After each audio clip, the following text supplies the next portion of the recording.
બનાસકાંઠા જિલ્લાના વિભાજનને લઈ સાંસદ ગેનીબેન ઠાકોરનું નિવેદન। જિલ્લાના 14 તાલુકાનો વિસ્તાર ખૂબ જ લાંબો હોવાથી તેના વિભાજનની માંગણી લાંબા સમયથી હતી। જે રીતે 8 તાલુકાનું અલગ અલગ રાજ્ય સરકારે વિભાજન કર્યું, જેમાં 40 કિલોમીટરની અંતરે તાલુકા આવતા હોય અને સ્વાભાવિક ફાયદો થશે। જ્યારે કોઈ ગ્રામ પંચાયતનું પણ વિભાજન કરવું હોય તો પણ ગ્રામ પંચાયતનો ઠરાવ, તાલુકા પંચાયતનું વિભાજન કરવું હોય તો ઠરાવ અને સૂચનો લેવામાં આવતા હોય છે।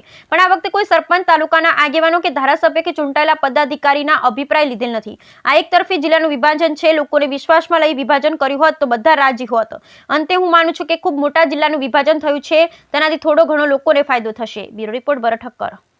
વિભાજન કરવામાં આવ્યું છે, ખાસ કરીને બનાસકાંઠા જિલ્લો એ ગુજરાતનો સૌથી મોટો જિલ્લો અને ભૌગોલિકની દ્રષ્ટિએ ગણવા જઈએ તો કચ્છ પછી બીજા નંબરનો જિલ્લો।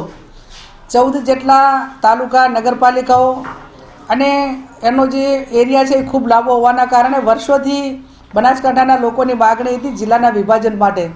દિયોદરની માગણી હતી, થરાદની માગણી હતી, પેલી બાજુ રાધનપુરની માગણી હતી। પણ જે જિલ્લો અત્યારે અલગ કરવામાં આવ્યો એમાં એક નવા જિલ્લાની અંદર 8 તાલુકા, જૂના પાલનપુરની અંદર 6 તાલુકા, અહીંયા 4 નગરપાલિકાઓ, આ રીતે એનું વિભાજન અત્યારે પ્રાથમિક તબક્કે રાજ્ય સરકારે જાહેરાત મુજબ કરેલું છે।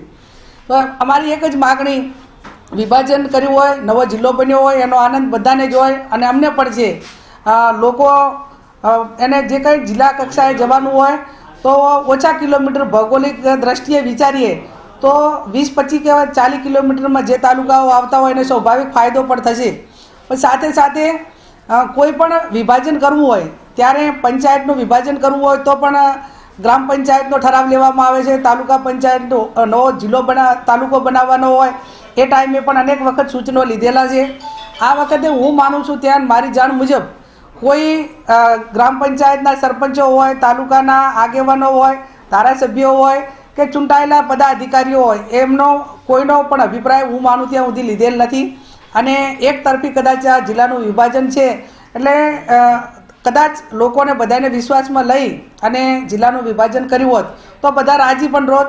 પણ અંતે હું માનું છું ત્યાં સુધી ખૂબ મોટો જિલ્લો હોવાના કારણે જે વિભાજન થયું છે એના હિસાબે કંઈક ને કંઈક થોડા ઘણો લોકોને ફાયદો થશે।